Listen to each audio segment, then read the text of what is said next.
Hello everyone and welcome to a sunny Léger. We are here for the UCI Mountain Bike World Series Festival Haute Savoie. The UCI Mountain Bike World Cup roars into life for one of the big days on the cross-country racing calendar.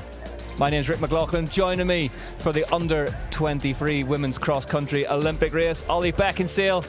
Ollie, treated to a belter already today. This one should be every bit as intriguing. Yeah, we see the under-23 categories, women and men, just so the strength in depth. You know, different racers, different riders, all taking the win. Sophie Pedersen starting off the season with multiple wins, fading a little bit. Samara Maxwell coming through. Yeah, I mean, today's going to be, it's a great course. I love this one.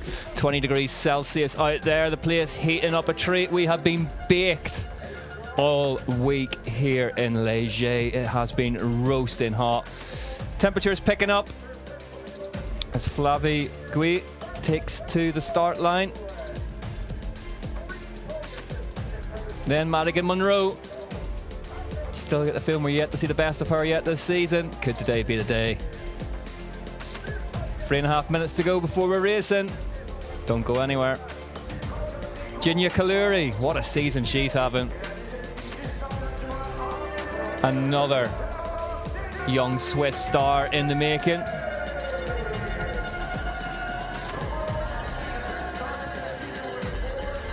Noemi Garnier, again, really sort of coming good, building into this one.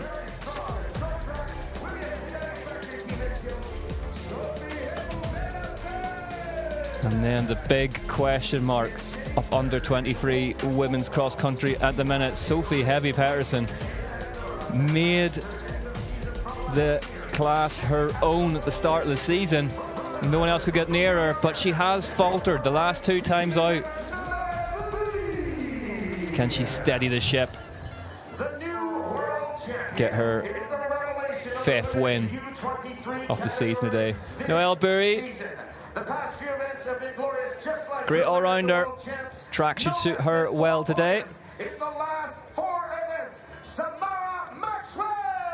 And really, one of the sensations of mountain bike racing in 2023, Samara Maxwell, the UCI World Champion from Glentress Forest, the UCI World Championships Glasgow.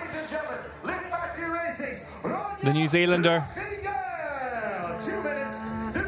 Ronja Blurtlinger takes the start line. Swiss national champion, won the short track earlier in the weekend. What could she do over the longer distance today?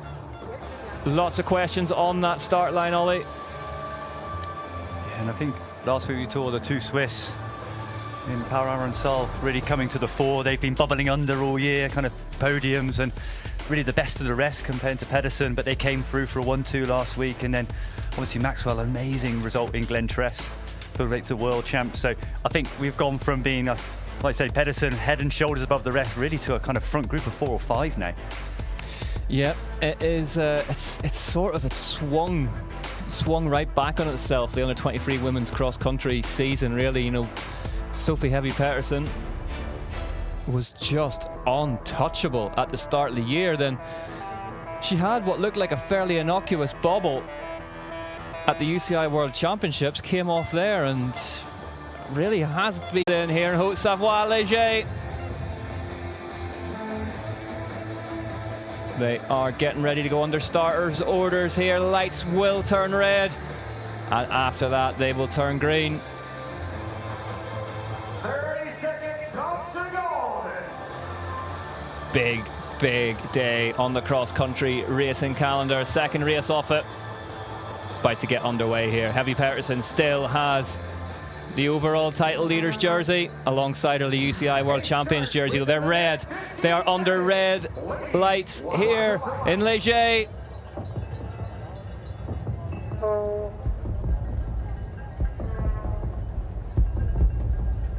And it's green for go here at the UCI Mountain Bike World Cup Léger. Haute Savoie, Samara Maxwell in the UCI World Champions jersey off the line well. But it is Sophie Heavy Pedersen in the overall points leaders jersey, the red and white alongside her. Who's in the lead as they head up the climb for the first time? And I think it was Burry missed a pedal at the start. Yeah. Someone got something, I think it was Nicole Burry. And there's a pile up in the middle of the pack, the bottom of your screen. Things just getting congested off the line. Ollie, just goes to show just how wide it is, that there's still room for riders to come together. And Samara Maxwell taking it on. There's his 2 lines going up. One we saw on the short track, really important. It looked like that right line that they've all decided is a little faster. But this first climb, we want to get that. It's so technical at the top of here that getting into the front 5 at the top of this first climb is essential for your race.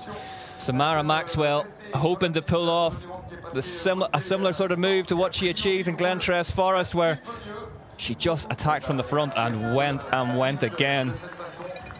Yeah, I mean, it was one hell of a performance there. Just stepped it up, and she said in the interview afterwards, I didn't expect to stay away, but I just thought I'd give it a go. Yeah.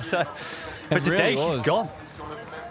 Already starting to gap it. Yeah, and there's it's a bike such length a tough in there. climb, this. It's about 4 minutes top to bottom, which is one of the kind of hardest efforts you can make in cycling. Yeah. It's kind of not a sprint, but it's really drawn out. The difficulty is if you go into the red just for that too long, 4 minutes, you can easily do that, and you don't recover on the descent, and all of a sudden on the next climb you're toast. It's a really horrible surface as well, isn't it? Really rutted, rain ruts across it, really bobbly, loose gravel as well, which means it's 4 minutes of concentration as well. It's not just turn your head off and spin. Let's see that start again in the centre. Yeah, Noël Burry just getting bobbled very, very slightly off there.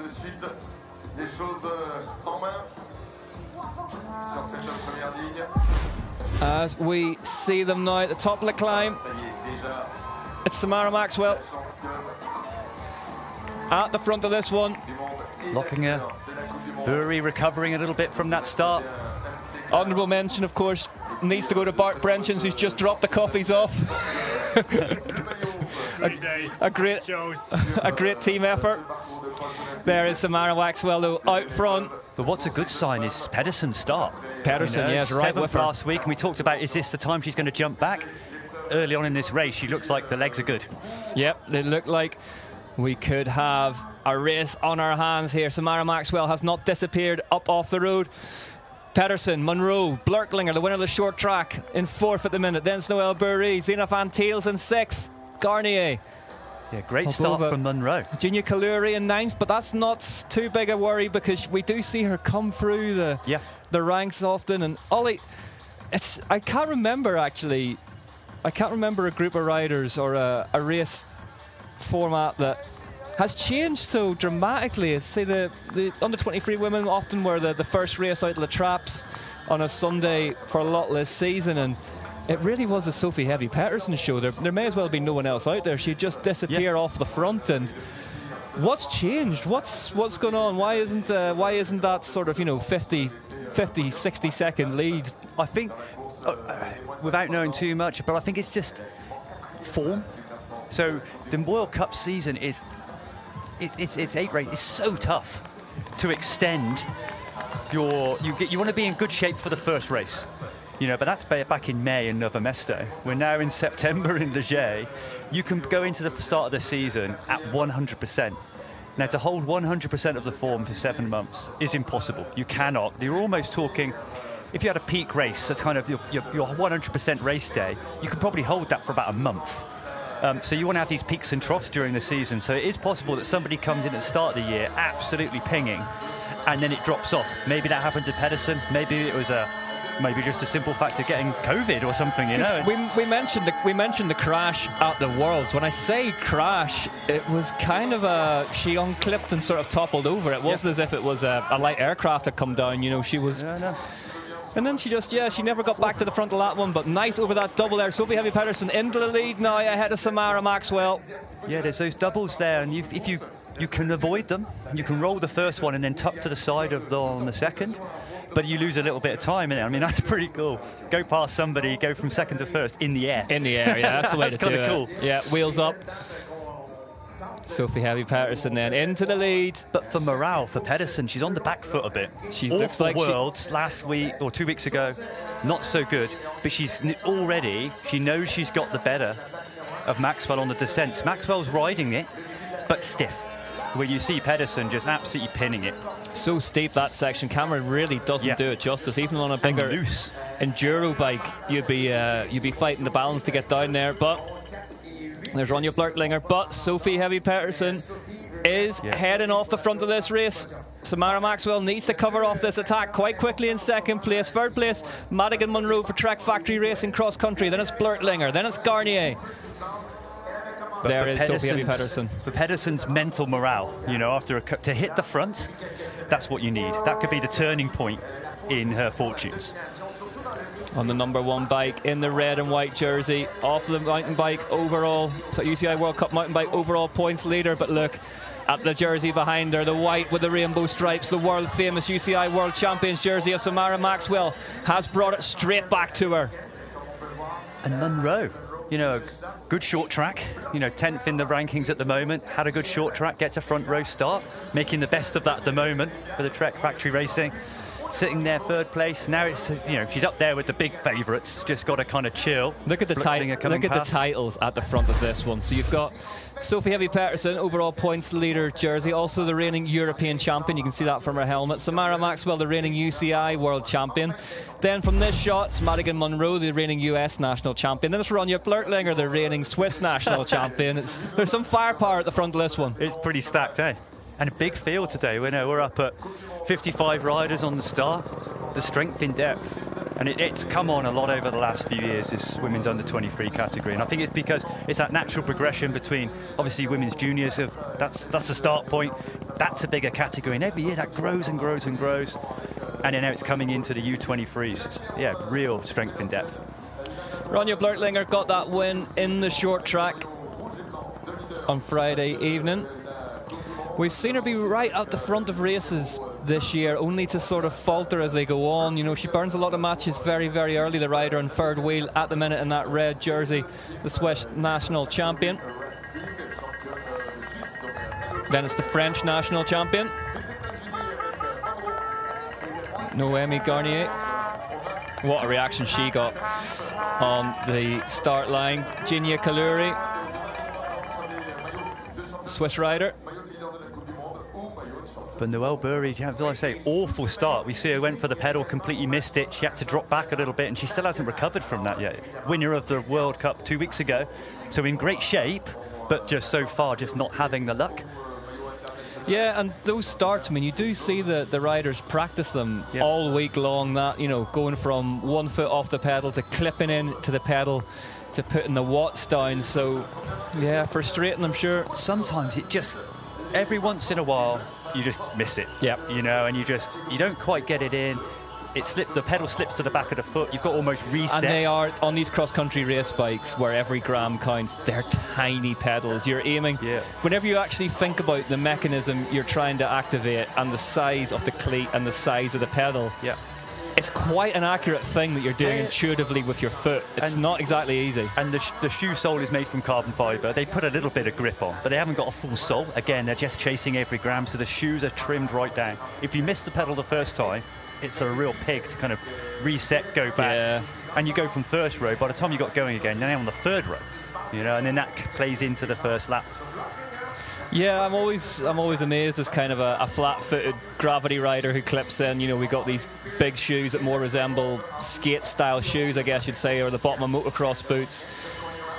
And on the gravity bikes, you have the bigger pedals, more platform, so if you do miss a cleat, you can get your foot onto it. But whenever you put a pair of cross-country shoes on, cross-country pedals, yeah, the power transfer is fantastic, but getting in and out of them, just that bit more tricky. Samara Maxwell at the front now, winching away, doing some work. Pedersen's still with her, as is Blurtlinger and Munro.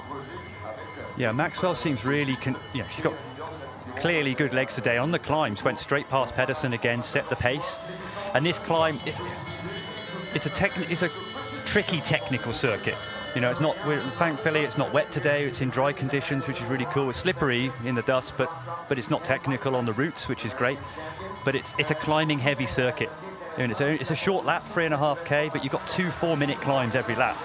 So it's really I definitely say it's more of a climber's circuit than a punchy circuit. We're at 1,200 meters here above sea level. Is that enough to affect things in terms of altitude? When I was racing, I found that height did. You know, you had to be a little bit careful with your kind of real over threshold or your maximal efforts. You have to kind of tone those down a little bit.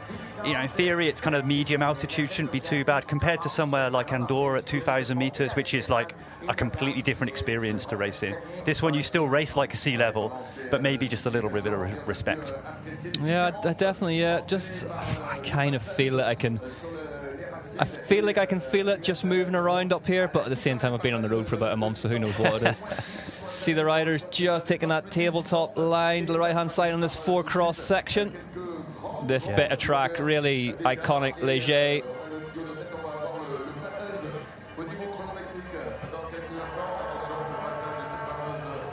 There's Blurtlinger off that drop that caused carnage in the men's race earlier on the 23s. There's a bit of moisture on it from the overnight dew and sent a lot of people skittling off it into these nice big off-camber flat corners. Yeah, and it's been so hot here in Leger all week, and now the temperature's already on the way up. By the time we get to the afternoon, we're going to be seeing 30 degrees, I think. So U23 men, a little earlier, other than that first lap due, they had perfect conditions. Now with the temperatures starting to hit, you know, definitely increase a little bit, we're going to see riders going through the pits with water on their backs. Yep, staying cool, absolutely essential. And not just today, all week. It's been monstrously hot here in Leger throughout at the downhill track yesterday. Really resembling Val di Sole Trentino in terms of just the dust and the holes everywhere. Really, really beaten up. So kind of two of the pre-race favourites, Kaluri, Buri, making a little chase group now. They didn't have great starts, the pair of them, but just coming through. But still 22 seconds. It just shows the speed of this first lap.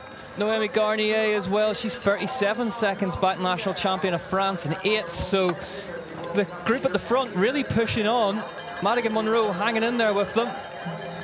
It's now Blurtlinger who's doing the work out front.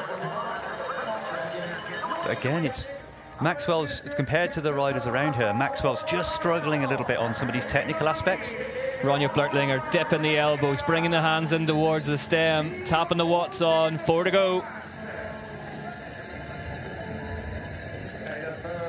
Sophie Heavy Pettersson, she's got that face back, she's got that poker face back, she's looking strong. So Maxwell's already played her cards to some extent. She shows that she's got good climbing legs today. The others have realised that she's technically struggling a little bit, so I think they're gonna see her get forced to the front. There's Gina Kaluri. She'll be hoping to make it across that 20-second gap to that leading group. And it's Noemi Buri, excuse me. The number 2 plate for Blurtlinger. Just rubs the back of her neck there.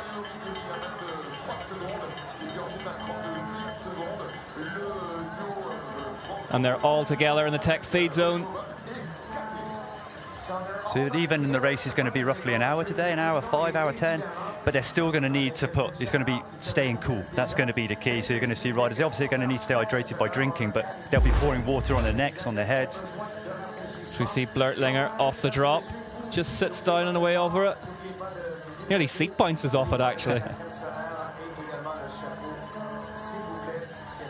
All treating it with a little bit more respect. Yeah, it was Takeshi's Castle there during the under-23 men's race on the first lap before they all got the measure of the fact that there was absolutely no traction to be had on that wet wood whatsoever. Samara Maxwell to the front now, the bottom of this big, long 4-minute climb. Yeah, she's putting the hurt on there. And she could just use that each lap, can't she, as a ramp to just exert that bit more pain. So this is, of the 2 climbs, this is the steeper, kind of more consistent climb. The second climb has those switchbacks. It suits more of the power rider. It's very steep at the end, but the first part is more kind of benched into the hillside. This one's straight up, and the surface on this is loose the whole way. It looks like a forest road, but actually it's far rougher than that. And actually, so you really have to stay seated the whole way. It's a really, really tough climb, and then you're straight into the woods at the top. Almost, you think you can recover, but you're not. You're constantly moving around. Kaluri looks like she's made the break. And she is heading across. You can see her there in the bottom left of your picture. And I head towards this front group.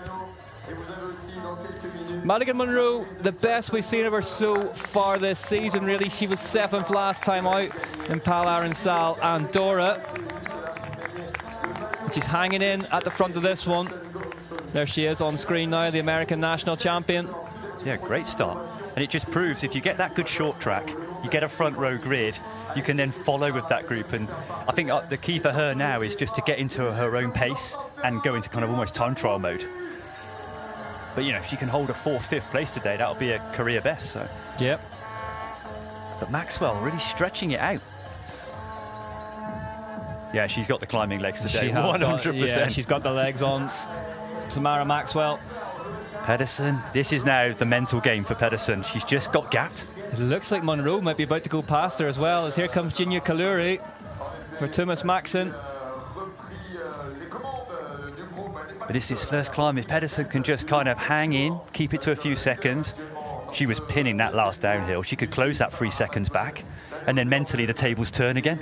But she's right, I think, on the edge on this lap. It's one of the things, I mean, we talked about it during the UCI World Championships, I think is just fascinating about cross-country mountain bike racing is the mental side of it. Like this, it is a sufferfest. It is who's got the legs and who can sustain the pain the longest, but it's also just whilst your heart rate is through the roof and lactic acid's pouring out of your ears, to have that mental bandwidth to look around you, see the riders around you, work out who's strong where, and still balance your efforts accordingly. The mental thing, like I say, is huge. And you've almost got 2 halves of your brain. One half is saying, slow down a bit, you're going to blow. And the other half is saying the competitive bits like pushing on, push, push, push. And depending on your fortunes at the time, depends on which one you listen to. And Pedersen now is flipping between the two. Right on the edge. If she has a good run down here, she's going to flip to the competitive side. If she has a bad run down, she'll start thinking to the slightly more negative side, which is just, oh, I'll just get it done, I'm not having a great day.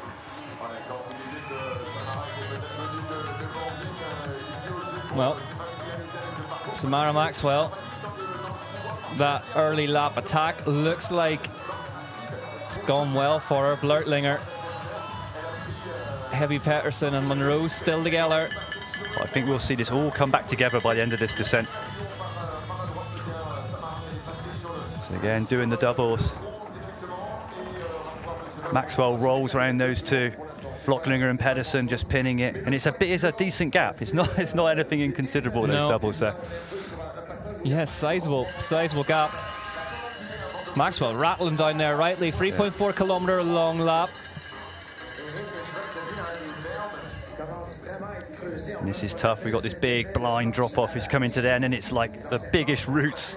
All dusty, another drop off, super tough section this. Actually, it's not dissimilar to, I don't know if you remember, there was a drop in the old woods section in Fort William, on the old downhill track that was similar to that. It was a wooden drop into just a carpet of roots that, if they were wet, you were kind of taking your life in your hands. But this course in the wet would be insane. There's really, like, it's kind of something that we've always dealt with at Léger. Has been rain at some stage during the week and its effect on the course, but absolutely no sign of it at all this week. It's been baking hot. They're all back together at the front of this one now, this group of 4, really sizing each other up. A good little race unfolding in front of us here. This is going to be cracking. We see there's this slight difference in abilities. You know, Samara Maxwell a few seconds on the climb. Blocklinger and Pedersen pull it back on the descent. I think Monroe's in trouble here. Monroe's going to be swinging, I think, all race. Yeah. But then, I mean, we see it. I mean, we saw in the last one, and we've seen it all season long. Carter Woods, kind of the master of it. You know, he swings around at the back of a group, and then all of a sudden on the last lap, he goes off like a Saturn V rocket, and no one can get to him. But I think for Monroe, she's come into this race with slightly different aspirations to the front 3. You know, they're winners in this one. She's not a winner. She's if she gets a top 5 today, that would be amazing. She'd take that. So I think you approach it in a slightly different way, and mentally, she's in a great place. She's doing her best race at the moment. You can see Madigan Monroe, the reigning US national champion, 4th bike there on your screen, just being distanced now from this pack at the front, and that is what that pace of Samara Maxwell on the climb is designed to do, just to separate the riders one by one. And Pedersen, next one to get jettisoned. Pedersen, looks like she needs to get a move on.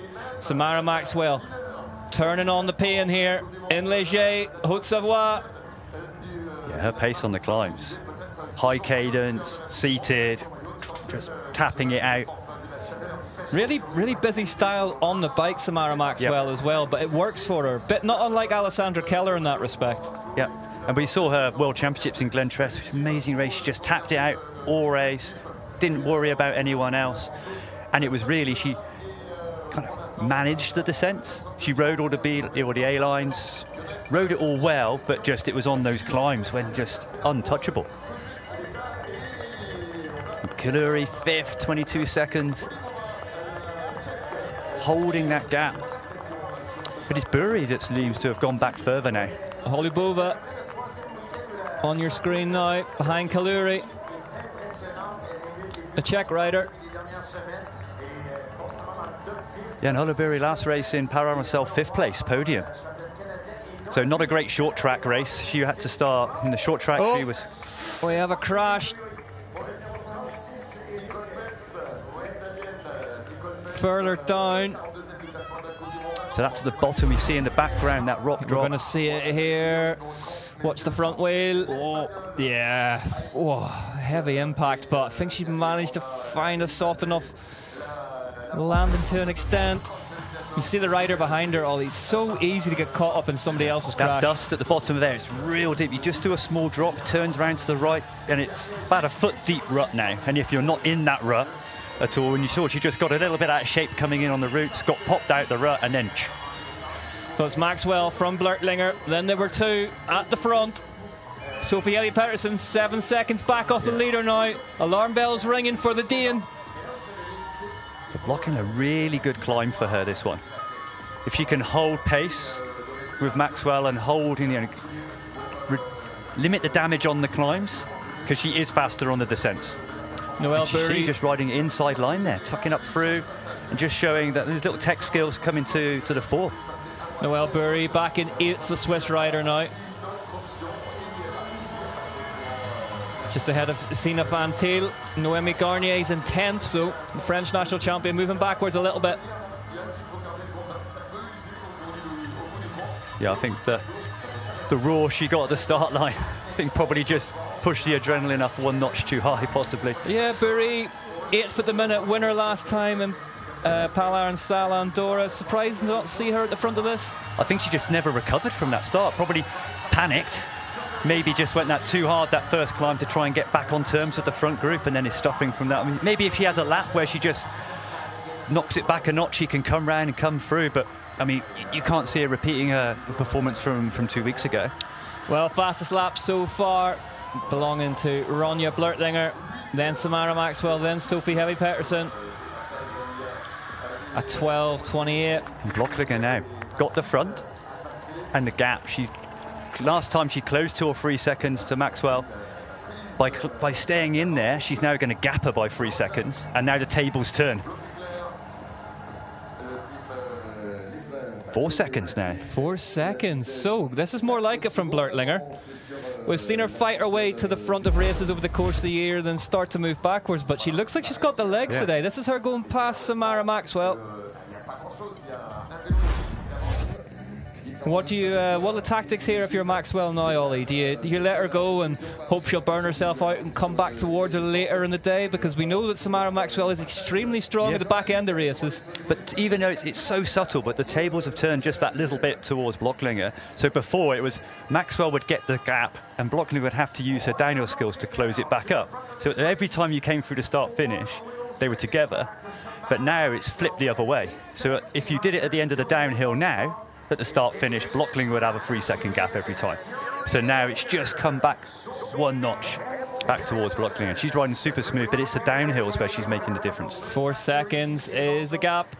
Be interesting to see on the next start-finish straight climb if Samara Maxwell rides back to her again, or if she can manage to maintain that lead. Sophie Helly Pettersson now 12 seconds off Blurtlinger. Now you see her on screen, the third rider in that red jersey. She's fast on the descents. That's where she's closing the gap. I think for morale on these switchbacks, if you can be on the same switchback, on the same straight, I think that's, for your brain, it's so good.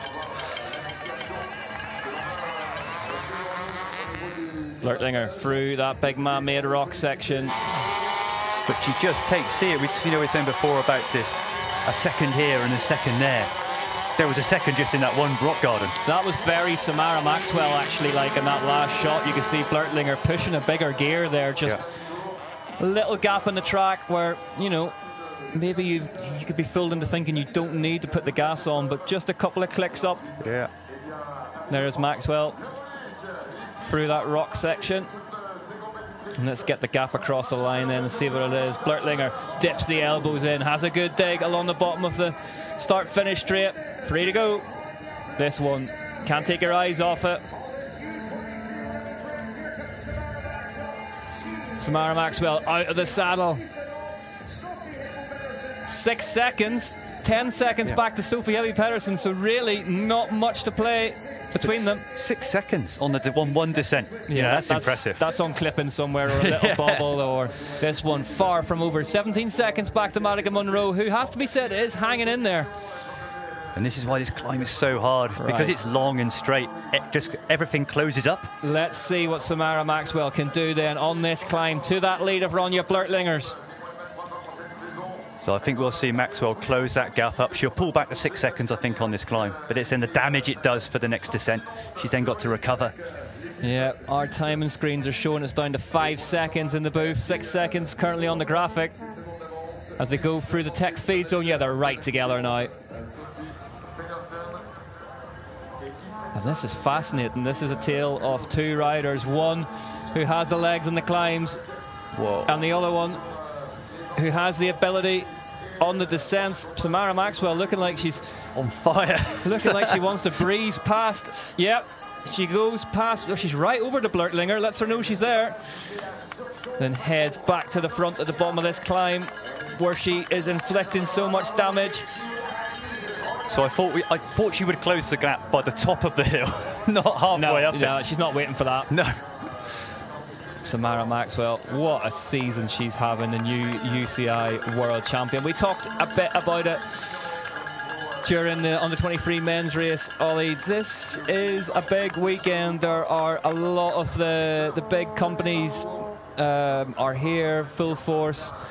A lot of marketing executives here, a lot of budgets being decided for next year, team rosters, and you get the feeling that Samara Maxwell must be at the top of a lot of people's shopping lists. Yeah, so there's some UCI or kind of factory teams, and then a smaller privateers. Samara Maxwell, not on a UCI kind of bigger factory team, a kind of more domestic team that comes over, probably a lot with the national team. So she's one of the ones you think that will be a big signing for somebody. And she's on a giant bike. And we see that giant logo on her arm getting quite a bit bigger over the last 2 weeks. So someone's getting a bit more interested and a bit more involved, and this is how it works. Yeah, and they're building their way through. Giant, of course, a massive brand in Australia and New Zealand, in those markets in particular, so that would make sense. But lots of riders spotted with various different company representatives in quiet corners of coffee shops and bars all week long. A lot of business being done here. We see giant winners coming, big history in the sport. Last few years they kind of stayed out of it a little bit, but they've seen them come back, you know, smashing it now with a big factory team in cross country and downhill. Carter Woods, podium early in 23 men, one of their racers. You know, they're really getting back in the mix now. Well, they've been trying to replace you for years, haven't they? That's been the issue. How does it work, though, if you are a rider and you're thinking of moving teams or your contracts up? Do you approach them? Do they approach you? Is it musical chairs? Do you not want to get caught without a chair? In the best, if it's working the best, they approach you. Okay. You know, they want you. Okay. You know, if you're going around with your CV around the trucks, wanting a job, you're on the back foot. You're on the chase. Yeah, you're on the chase. In an ideal world, someone gives you a tap. Yeah, a very well-known former pro rider once told me that it's pretty easy. You only have to be really, really good in the last year of a contract. Yeah, it's amazing how many people get a little jump in form once they get to the end of the contract. Bit of extra impetus last year. It tends to be 2 to 3 years contracts for mountain bike pros, doesn't it? Yeah, 1s are quite common, 2s regular, 3 is. I had a 3 year once in my 16 years, you know. So most of them you're living in quite a lot of the time it's year to year, which is stress. It's a tough way to earn a living. Isn't it? I mean, it's a tough way to earn a living in terms of the physical stresses and strains of being a pro cyclist, but also trying to think that, trying to secure a salary each year. 6 seconds now, the gap at the front of this one, back to Blurtlinger from Maxwell. Heavy Peterson's 23 seconds off her. Madigan Monroe's right with Sophie Heavy Peterson, so the American hanging in there. And Ginia Kaluri is up into 5th, and I think Ginia Kaluri could make her way steadily towards the front list. We have seen it in just about every race this season. She's a bit of a slow starter, but comes on strong towards the end of it. The Blocklinger, we should be coming back flying on this descent. But you think, so Maxwell took 12 seconds out of Blocklinger on that climb. Oh. That was the difference in time. Yeah, it's enough to get you tasting your breakfast again up there, definitely 12 seconds. But this is a real yo-yo now. This battle is going to go to the line. Speaking of breakfast, Ollie, early start to the day for these under-23 riders as well. And I know from the Enduro UCI World Cup side of things, a lot of riders with the race day nerves struggle to eat that early. What will these guys be fueling up with? So you want about 3 hours before, 2 hours at the latest to get your food. You don't have a choice. You would have to just get up early, get it done. And I think for me, I would look at timing, the body rhythms. If you've got an early race and you race World Cups for the U23, say you're racing at 9 a.m., you get used to race riding and training at 9 a.m. You don't want to be training at 2 o'clock all week and all of a sudden on race day throw in a 9 a.m. start. So I think the timings, we've got a seat post issue. Well, yeah, Madigan Monroe. Maybe just a little technical problem for her there, we'll have to see. 30 seconds back off the lead now, Monroe. But generally it'll be a carbohydrate heavy breakfast, a little bit of protein maybe, but you just want something easy to digest, sit in the stomach. Well, Samara Maxwell's had her breakfast this morning, all right. She leads this bike race by 6 seconds from Ronja Blurtlinger. You can see Blurtlinger's shadow behind her there. Yeah, all of a sudden, you're right. A few more logos creeping onto the jersey of Samara Maxwell, funnily enough, after that UCI World Championship win. On the number 4 giant bike, Samara Maxwell. Blurtlinger, though, looking fairly comfortable. But the key is she didn't get back on the wheel by the time we got to the bottom. That's really key. So the gap was there.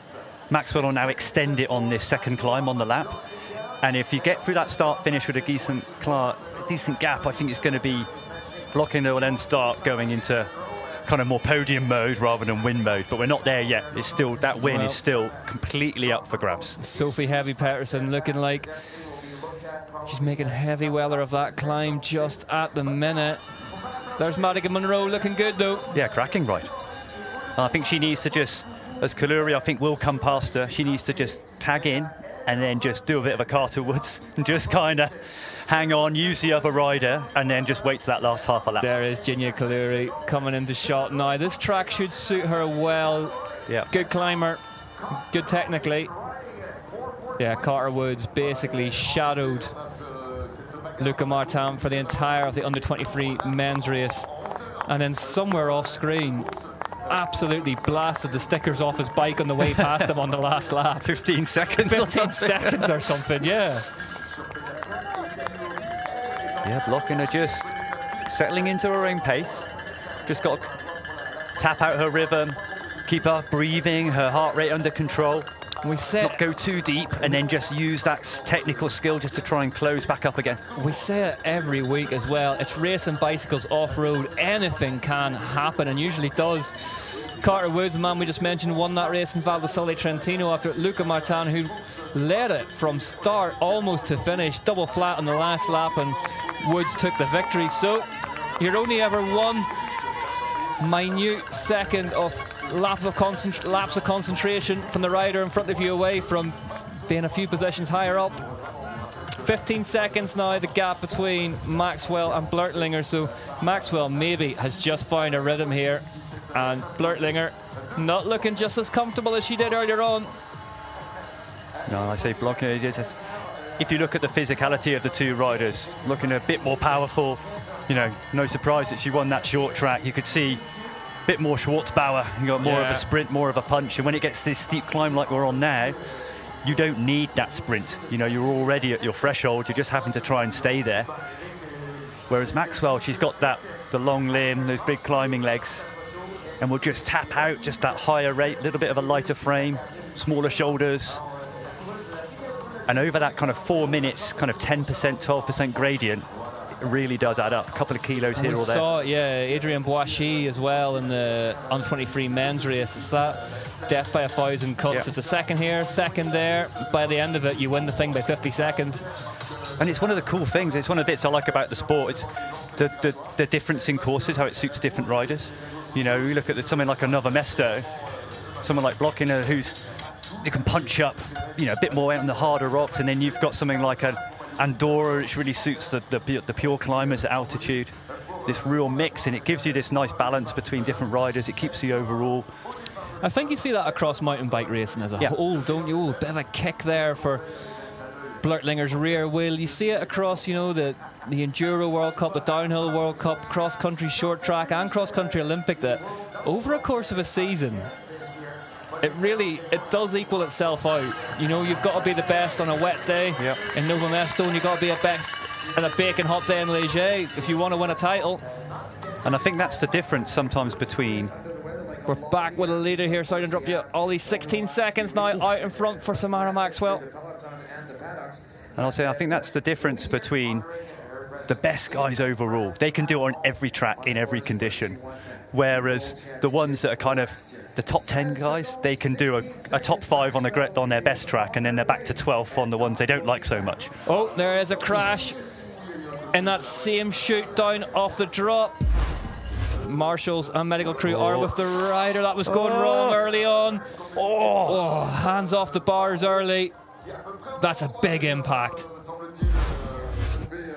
Oof, great to see the medical staff straight there. So that rider, that section is so steep. It really, the camera at the bottom of that chute doesn't do justice to how steep it is. You would be having real thoughts about it on an enduro bike, never mind one of these skinny tired, narrow handlebarred cross-country bikes. But Samara Maxwell out front, no problems for her so far, chipping away at it. Lap 3 out of 5. That was a nasty cut. You could see it going wrong about it was going 10 wrong meters from a out long before way she out. went over the bars. And those are the worst. The worst crashes are the ones where you've got time to think about it. 12 seconds. So Blurtlinger has brought some time back on her on that descent. Yeah, and still on the switchbacks. It's close. This part of the track really key. The riders can see each other. You've got that visual guide as to how far out you are, or if you're moving back towards the rider who's chasing you. Samara Maxwell looking strong though in that shot, Ollie. So blocking, I think we'll close back a few seconds over these rock gardens and this flatter section. That's where she's stronger than Maxwell. But I think then we'll see the other way, like a real flick round, and it will be on that climb if Maxwell can hammer out a load of seconds. Maxwell safely down over those rocks, swings round right. As the chainsaws roar into life in Léger. But Pedersen, 33 seconds, solid ride. Yeah, solid, but she is not at the front of this one. This woman is Samara Maxwell. So 38 seconds back for Sophie Heavy Pettersson in third place. Ginia Kaluri's 52 seconds back off the lead. Then it's Madigan Monroe in fifth. There's this woman from New Zealand, Samara Maxwell. Crosses the line in front of our commentary booth. Grabs an energy gel, 2 laps to go. Yeah, not looking back. Blurtlinger, elbows dipped as we've seen her every lap. Head down, powers across the line. Yeah, still a lot of fighting blocking her yet. Yep, 2 to go. Maxwell looks across. And the key one for this, and I say there's a lot of opportunity to see the rider engage the time differences. Just seeing, Blurtlinger, the head dipped a lot. Staring at the stem, looking for answers. It's on this section here, this long, steep grass going into the forest track where Maxwell is really putting down the hurt. Maxwell, on this climb, this could be key if she can do some real damage here. She could really finish off Ronja Blurtlinger. Yeah, you can see the difference in speed between the two riders on this section. Yeah. And she'll know that. She'll know that this is a climb that is absolutely key. 13 seconds, the gap at the bottom of this one, so let's just see what it is by the top. I think for that overall, like Pedersen, it's had a couple of bad races, well, from her standards, bad races. But if she can hold a third today, that's starting to turn her fortunes back the other way. She's still got an overall to win. Yep. So yeah, commanding lead for Sophie Helly Pettersson in that overall, and still very much hers to lose. Oh, Madigan Monroe into the tech zone, and that is a seat post issue. Ollie spotted it last lap. Bluetooth controlled that dropper seat post, so looks like it's stuck in the up position. Monroe has to stand, and this is agonizing for an athlete. Yeah. So Bluetooth control, there is a little battery pack underneath the saddle that allows the saddle to drop into the frame on those descents, and I mean they're essential for cross-country racing now. She's off again. The only plus with that Bluetooth dropper is that you can just take it out in a oneer and replace it with a completely different post. You need to pair it with the remote, but off you go, versus the ones that are internally cabled inside the frame. So Madigan Monroe, that's bitterly disappointing after a great show on early doors. That's a gutter. I'm just trying to check down through our timing screen in the booth to see where she is, where that's brought her back out again. But you saw on that long descent where they're probably the toughest descent, get to the bottom, and it's almost like the seat post had stuck in its lower position. So she reached down and pulled up on the post. Now, I think it got it back to the position that she had to get it back up before the climb. But when you pull back on the seat post when it's at the bottom, it can absolutely... doesn't like it. Does not like it internally. Yeah. So therefore, that's it. It's probably, you know, she's going to have it back old school and run it high for the rest of the race, I think. But yeah, it was PB, in a PB position, great race, absolute gutter. Yeah, we are seeing more and more tech creep onto these race spikes, and the tech's great when it works. When it doesn't, it can spell absolute disaster. So fastest lap currently belonging to Ronja Blurtlinger with a 12:28.9, and that second place in that competition currently Samara Maxwell with 12:31, and it's Sophie Helly Pettersson with a 12:31.5. So, and Kaluri doing a great climb this lap, closing back to Pedersen. Kaluri always so strong at the end of races. Slower start, you know, that bad start where she was back almost 10th, 12th position. Is that, I mean, we've seen it in the elite ranks of Mona Mitterwallner. Is that just a natural trait that some athletes will have, that they come stronger towards the end of a performance? I think sometimes it can be they're not so great on the short track, so that kind of puts them a bit further back. That can make a little bit of, I mean, but she still had a 6th in the short track, still front row, but sometimes they just struggle to get off the line, you know, and then they give themselves this kind of enforced 30-second penalty on the first lap that they always have to come back from. And we've seen Mitterwallner, the key for her looking at the elite race later on, not getting ahead of ourselves, but she did a cracking short track and is on the front row, which is kind of the first time I think this season.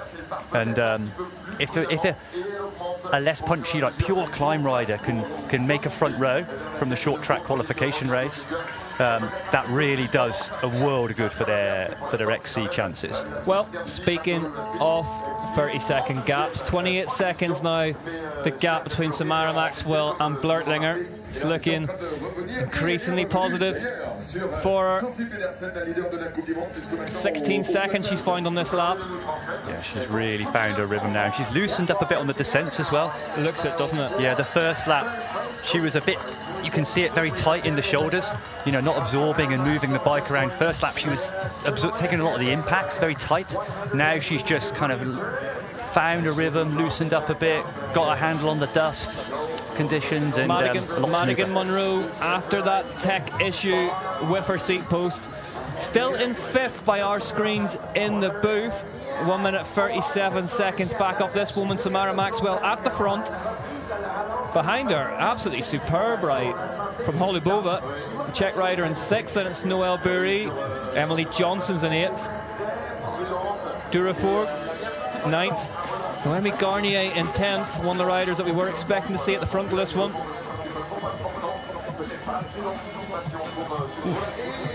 Do you see how dusty and loose it's getting? We saw Maxwell struggle on that turn, blocking her foot out, back wheel skidding all over the place. It's these flat grass turns, and they're getting looser and looser as the day's going on. 27 seconds, so Blurtlinger's found a second somewhere, but this woman, Samara Maxwell, is at the base of a climb. And that, traditionally, in terms of this race, is where she has really turned the screw. Yeah, her pace on these climbs today has been electric. She actually, yeah, she does look more relaxed on the bike now. You can see it, the shoulders are moving a bit less, the elbows moving a bit less. Yeah, sometimes people don't have... so these riders will do maybe 4 or 5 recce or practice laps during the week. Sometimes you might get one of those that she could have had a crash, and it kind of affects your confidence a little bit. And then when you start the race, you can just be a bit tight, and it takes a while just to kind of build that confidence back again in the tyres and in the conditions. There's Madigan Monroe doing her best to put the disappointment off that. Yeah, and it looks like... she's just run wide outside of that rut, so yeah, maybe just her rhythm a bit affected by that issue. Ollie trying a bit hard. Yeah, and hopefully... So the drop post now is on its lowest. Hopefully when she presses that button, it goes back up to the highest height again. And she's having a career best result so far. If it's thwarted by a mechanical, you don't want to see that happen, you know. You want everyone to have a smooth race.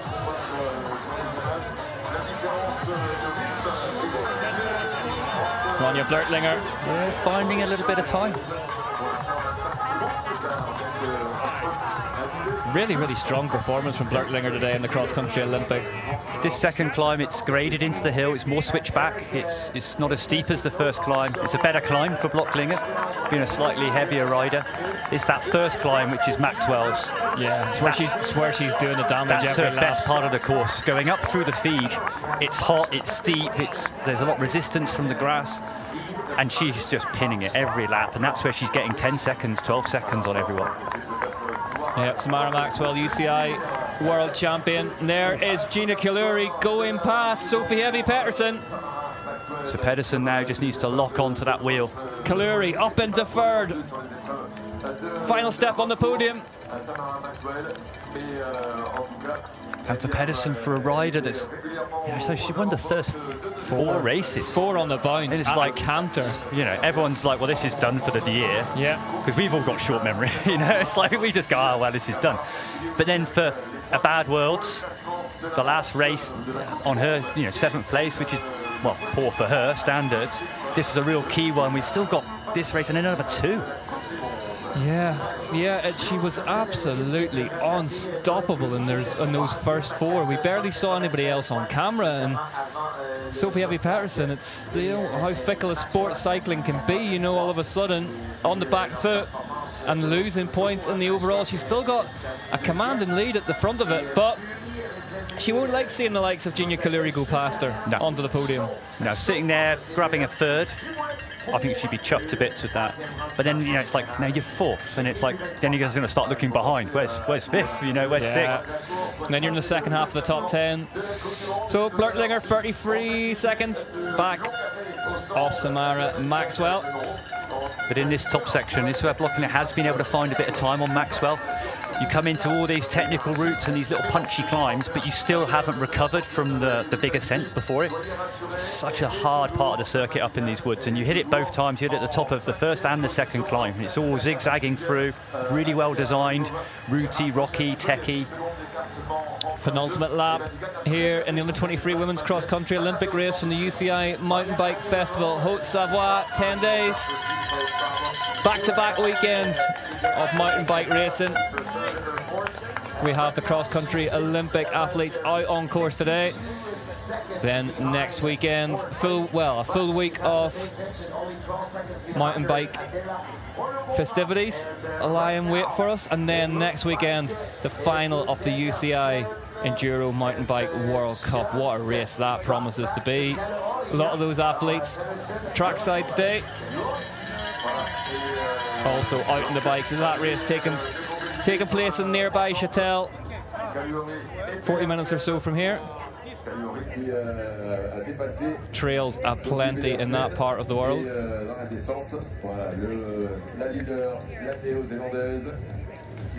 So Maxwell now has just got a healthy gap. Just got to keep smooth, maintain the speed, keep that flow.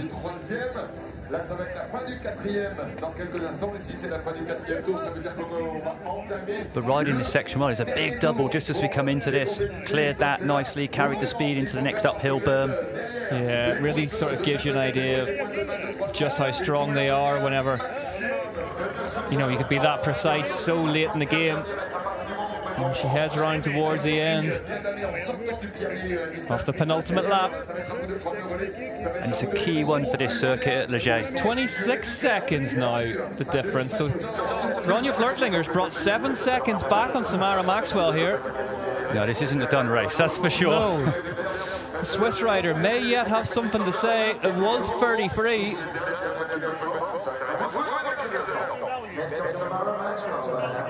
Blurtlinger on these descents really carries speed, working the bike, getting the edges of the tyres, really digging in. Yeah, getting everything working. Yeah. For our leader in our U23 And it's such a technical circuit, this, in Leger. Technical not in so much in, it's hard to ride the sections in practice, but it's the fact that you hit these very technical sections right as you crest the top of the climb. So you hit the top, really the lactate levels are high, your brain's not quite all with it, and then you've got to hit these really loose, kind of blown out descents. And that's when it goes from being technical to really testing. 24 now, Yeah. the difference. All on that descent. All on that descent. So Ronja Blurtlinger flying on these descents. And this is where she needs to fly as well, because Samara Maxwell's so strong on the climb. It's about to kick them back up towards the top of this track, so it's not done yet. Gina Kaluri is in third place, a minute back off the lead, so the win looking like it's going to come between one of these two as they head on to the final lap here in Leger. It's Samara Maxwell leading the way in the U23 Women's Cross Country Olympic. So that was 24 seconds. Let's see what the gap says as Ronja Blurtlinger gets to the line. Blurtlinger not out of this one yet, refusing to give up. There she is. Full gas ollie. Oh, crosses the line. 24 seconds is the difference. I think she can still believe. You look at the mannerism, she still believes she can do this. She took nearly 10 seconds out the leader on the last lap. So as you said, Sophie Evi Pettersson has attached herself to the back of Gina Kaluri. Kaluri will have hoped to have ridden away from the Dane, but that's not been the case. So the second rider in your shot, the current UCI overall points leader, currently fourth, the last spot on the podium being tussled over here in front of us. And this is a good ride for Pedersen. You get the feeling that a podium today for Sophie Evi Pettersson might just steady the ship a bit. Great for the overall, but also for that morale going into the final two races of the year. Samara Maxwell's already found 3 seconds at the bottom of that climb as we watch a replay of her descending. You can see how choppy those grass turns are. You can see the bike looks like it's locked out actually in those pictures. The suspension not moving. It'll certainly be locked out here. A control the riders have on their bars that just allows the suspension to act more like a rigid bike to allow a better power transfer on the climbs. 27 seconds of difference now between these two. You can see her just on the crest. Agonising, absolutely agonising cross-country mountain bike racing when it gets so deep into a race as this now is. They're on the final lap here in Haute-Savoie, Leger. Gina Kaluri, Sophie Evi Pettersson. This is where the big battle is going to be contested, I think, for third place. The Swiss rider and the Danish rider going for it. But it's that familiar stooped style of Samara Maxwell at the front. And there's a big thing with XC, where if you're out of sight, you're out of mind. You know, if you can crest the top of the hill before someone's come around the corner. And there you see the different efforts. Gina Kaluri just up out of the saddle.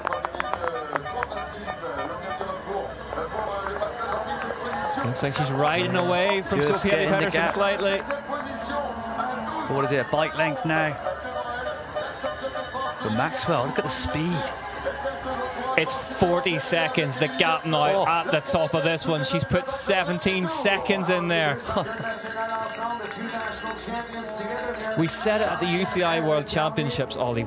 She's such a clever rider. Yeah. She knows where she's strong, and that's where she inflicts the pain lap after lap. Yeah.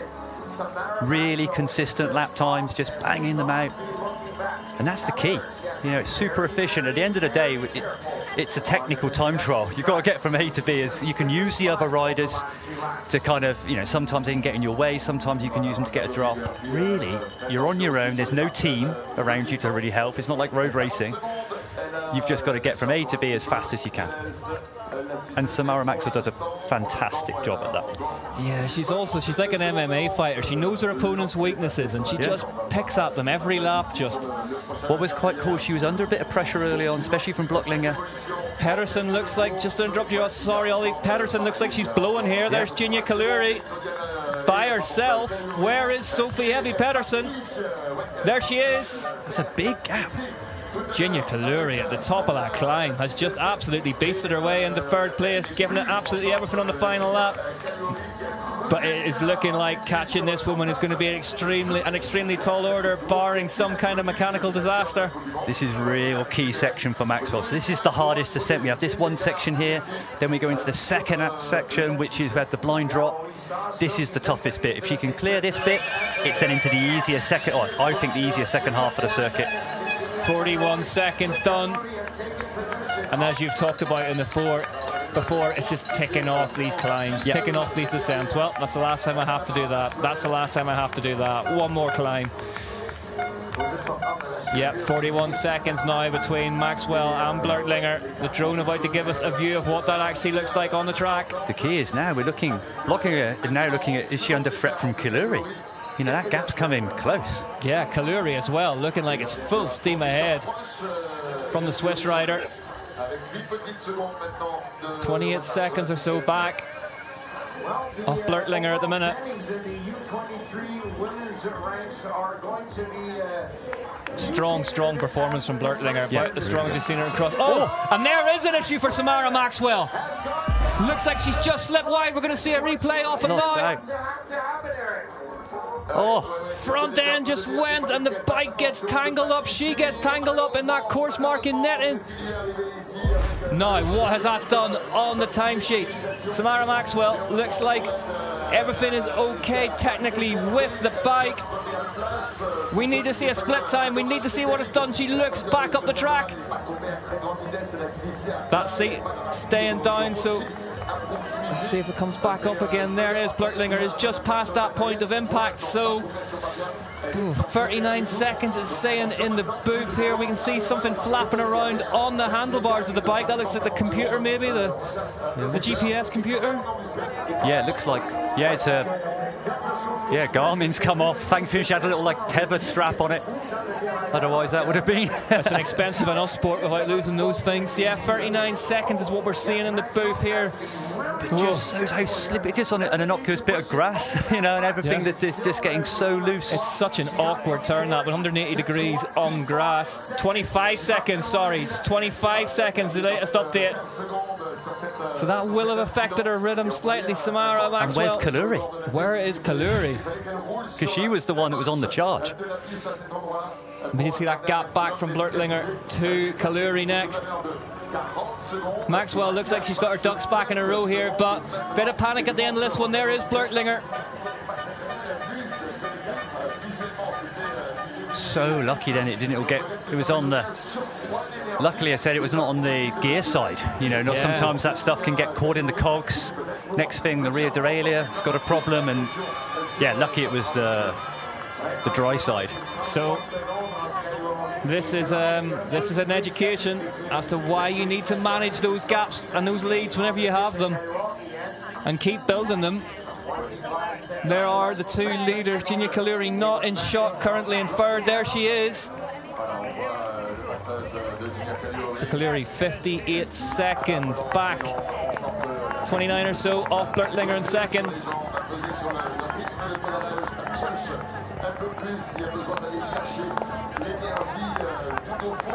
But yeah, Maxwell was lucky then. 32 seconds now the gap between Maxwell and Blurtlinger. So Samara Maxwell's tapped the power back on again. Yep, used that climbing to her advantage. It was a hefty enough impact as well. Yeah. It looked like, yeah, she was completely off the bike. Just that back wheel, we just saw it just as she went to put in a little pedal stroke. Just slipped out, then caught the netting. Almost got away with it. Yeah. Almost got away with it, yep. Ronja Blurtlinger, though, she's been so impressive in this race. Hasn't really put a foot wrong. She just hasn't been able to live with the pace of Samara Maxwell on the climbs. Back to 32. I'll tell you what, that is really a really strong response from Samara Maxwell. We talked about her being intelligent as a racer earlier on. Shows as well the reserves of energy that she had to be able to do that.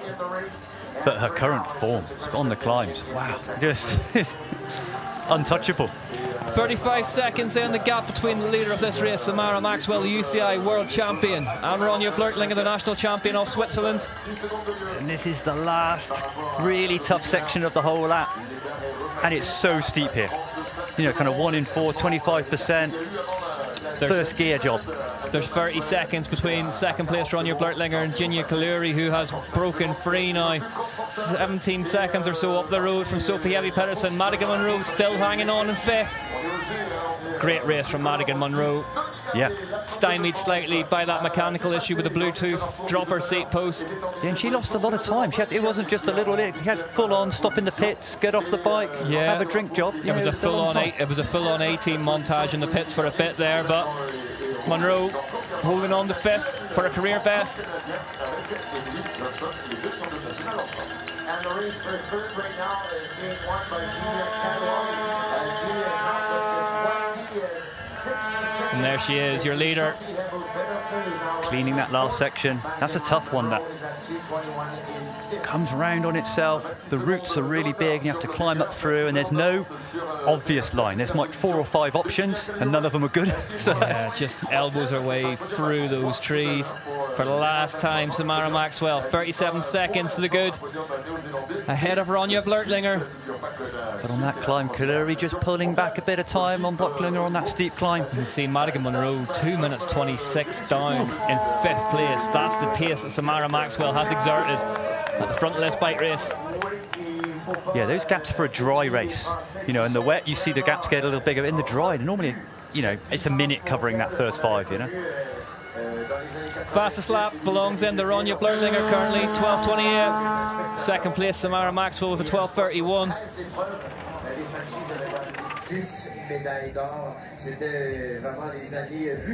I still think there should be points for a fastest lap, but Samara Maxwell into this descent for the last time. Safely does it, steady away. Into the big 4 cross section.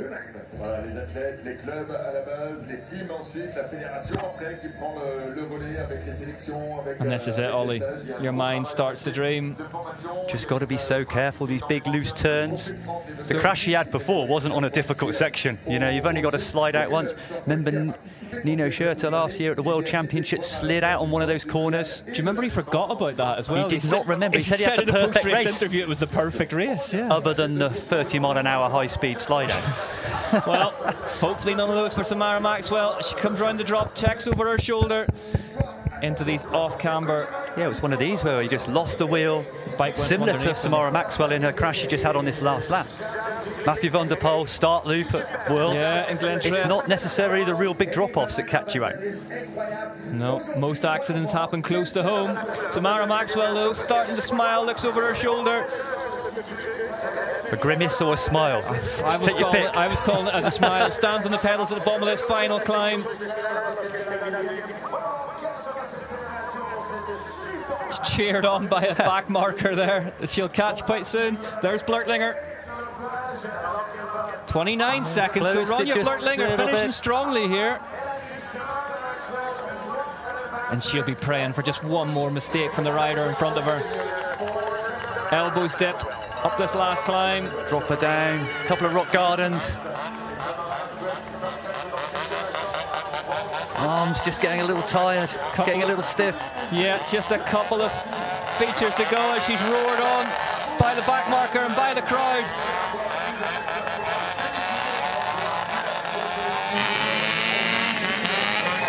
Samara Maxwell on her way down to the finish line.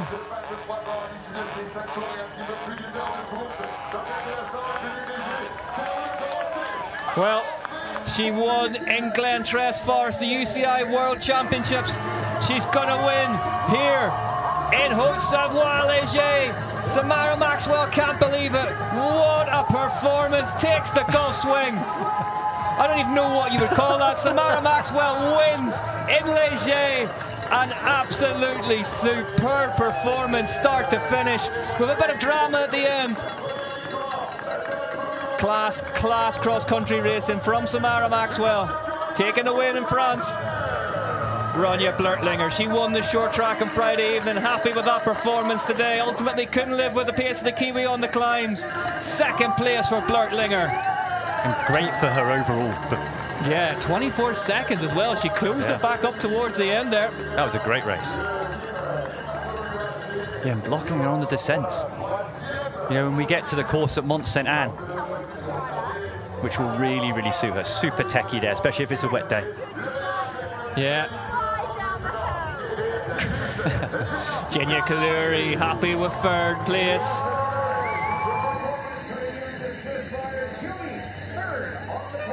Yeah, great race from Kaluri. Slightly dodgy start, came through strong, really climbing fast. 58 seconds back, celebrates with the winner who backs up those UCI World Championship stripes. With a UCI World Cup win, that's the way to do it. Samara Maxwell still celebrating in some style. Sophie Ellie Pedersen, fourth place today. Ollie, what do you make of that? Good, I think she'd take that. Yeah, so if you think the last World Cup 2 weeks ago, 7th world, disaster. So we're on the way back up, you know, and I think you want to jump up every week. 2 races left, overall to fight for. A few weeks now to go and recover from this run, do a bit of training. You can turn the tables a little bit in the next few weeks. Once you're into a run of races, especially these Euro ones, it's so hard. If you have one bit of illness or the form's not quite right, you can't change it.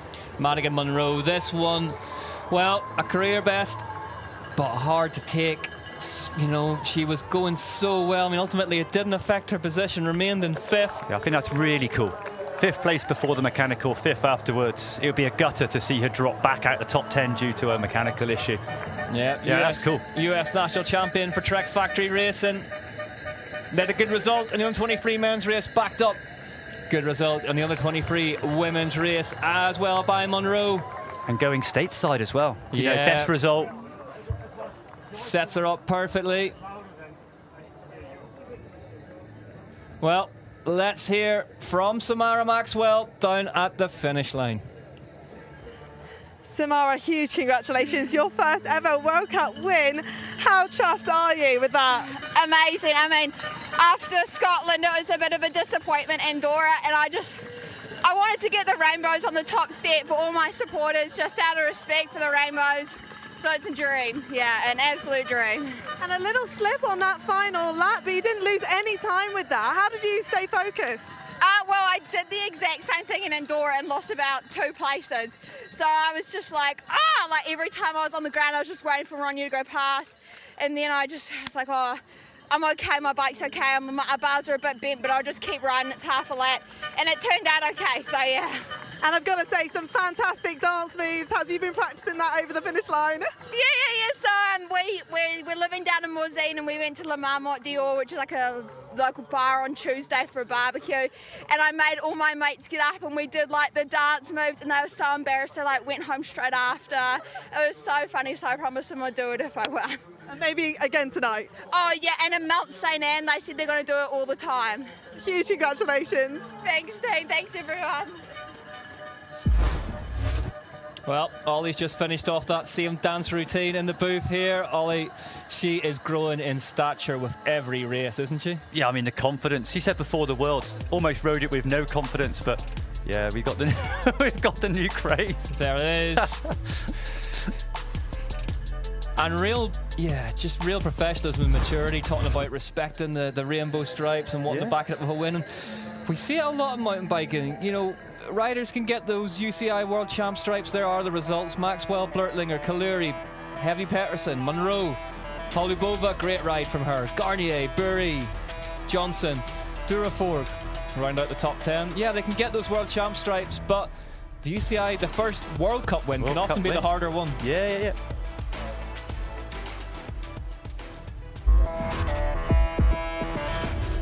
Well, here's how she did it. Right in the middle of your screen, Samara Maxwell. Perfect onto the pedals and away like the clappers, early doors. Sophie Heavy Pettersson was alongside her at the bottom of the climb, but this climb is where Samara Maxwell really went to work lap after lap here in Haute-Savoie-Léger. Sophie Heavy Pettersson looks to be working her way back to her best, the reigning European champion. But there was no stopping the UCI World Champion today. It just shows like this first climb on this Léger course is so relentless. 4 minutes, it's steep, it's consistently steep the whole way. Samara Maxwell, she made it her own, smashed it. Yep, she knew where she was strong and she kept punching and punching. Blurtlinger did lead briefly in the opening stages, but once Samara Maxwell worked out where the damage was being inflicted, she committed to it. Yeah, cracking ride from Blurtlinger, especially on the descents today. Carrying speed, working well, making the bike work as well. Madigan Monroe was in the pits with a broken Bluetooth dropper seat post. Went in 5th, came back out in 5th, finished in 5th. Maxwell, though, this really was the operating theatre inside of which she took the opposition apart. That opening climb. Ginia Cleary, as we expected she might, came well strong in the end. Here is that crash, though. Just front axle, then rear axle, the bike letting go, then tangled up slightly in the netting, but that's where you use those leads, isn't it? Yeah, I mean, she was lucky to keep pressing on, had that minute, but it was close, eh? Yeah. And then the celebrations, let's see it again. Go on, Samara.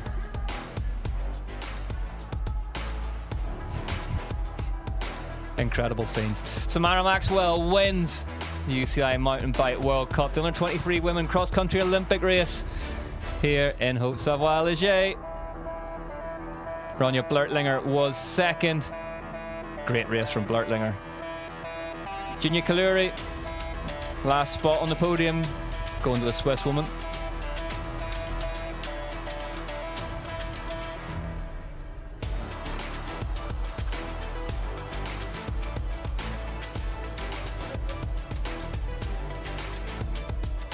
Well, I don't know what you call it, but I think we're going to see a bit more of it this year.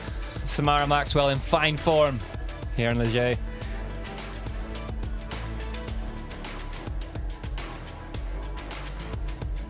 Let's get those results then. It was Maxwell by 24 seconds from Blurtlinger in the end.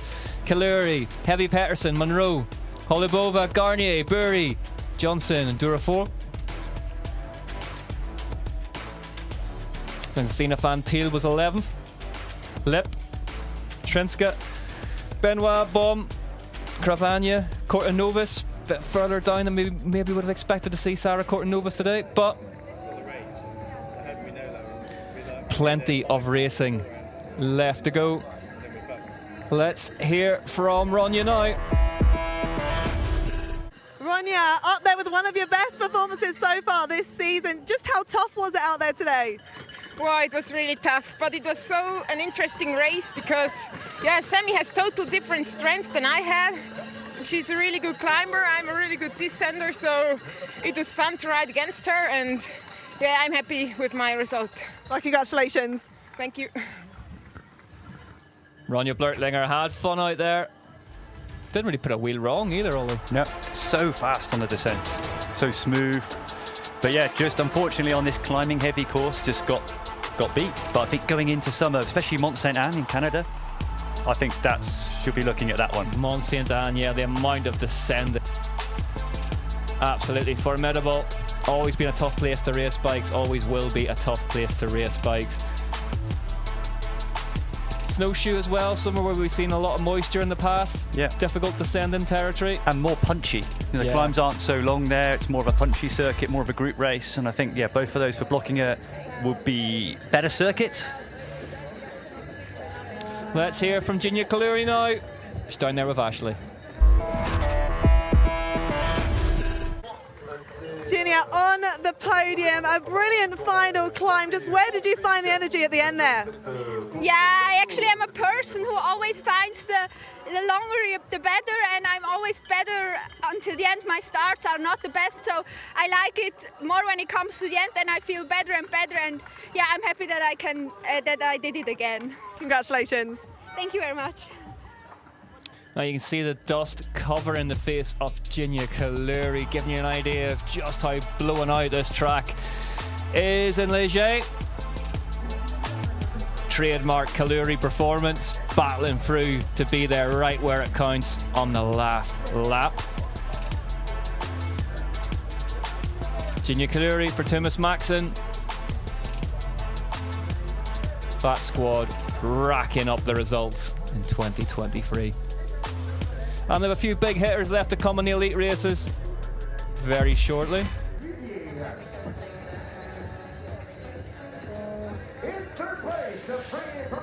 Well, let's head to the podium. Ginia Kaluri, we just talked about her. Great result for her. Another great result for her, I should say. Yeah, having a really consistent season, and overall, so what we're looking at overall as well is there's a real battle. You know, the top five, it's moved around a little bit over the last few races. Who'd have thought we'd have said that at the start of the season? Unbelievable.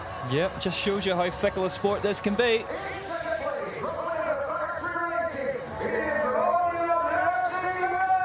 Ronja Blurtlinger. Ollie reckons that might have just been the perfect springboard for which to launch a spectacular overseas campaign whenever we cross the Atlantic for the next couple of rounds. Plenty of descending to come at those circuits. Blurtlinger, superb on the downs today. And wasn't beaten by much on the ups, has to be said as well. And your winner today of the XCO World Cup U23 women's race here in Ligier, Haute-Savoie, from New Zealand, the world champion, Samara Maxwell from New Zealand then takes her first UCI World Cup win to back up those UCI World Champions rainbow stripes. Gets better every time we see her on a race bike in 2023. Samara Maxwell wins the UCI Mountain Bike World Cup Haute-Savoie in Ligier, the UCI Mountain Bike World Series Festival Haute-Savoie. Great result for the Kiwi. And that's obviously her first World Cup win, the confidence that gives her. You know, she won the World's almost a bit of a surprise. And you might think that was almost not a fluke, you know, but you don't think, well, can I do it again? But now she's just smashed it. It means so much now. That's now 2 wins. It's normal. And she'll be heading off now thinking, well, that's going to be a load more of these coming. Well, she's won the race to the Champion Brunch as well. Samara Maxwell. I don't know. At the start of today, you could be forgiven for thinking there's no more celebrating left in Ligier after that downhill race yesterday. But I think once these cross-country athletes hit the town this evening, before a little break in the season, you'd be surprised. They're very serious people until the pin comes out. I've been there. It's not surprising at all. I've seen that pin removed a few times. It's pretty spectacular when it does go.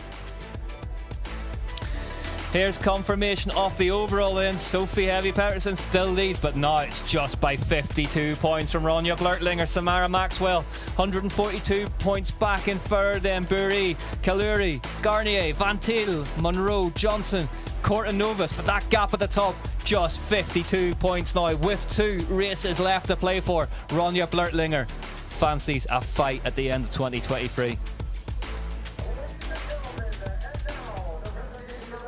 But for the time being, Sophie Heavy Pettersson maintains control of that overall, and we'll get a fresh jersey to celebrate with.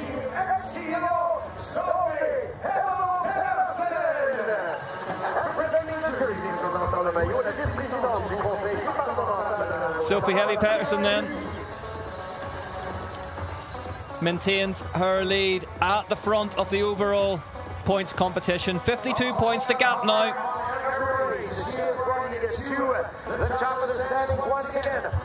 As the old trope goes, you win championships on your bad days. Fourth place today was still points in the bag. Ronja Blurtlinger, 52 offer. Sophie Heavy Pettersson, you see the elbow strapped up. Maybe that is a clue as to what's ailing her at the minute compared to that early season form, but crucially still has a jersey. Heavy Pettersson remains the rider to beat in the overall. Well, don't go anywhere. We have still got a busy afternoon of elite racing ahead of us. 1 o'clock the start time for the cross-country Olympic World Cup for the elite women. Ollie, thank you very much for joining me this morning. That was fairly entertaining. Well, we will be back with you any second. Don't go anywhere. Plenty more to come from Ligier.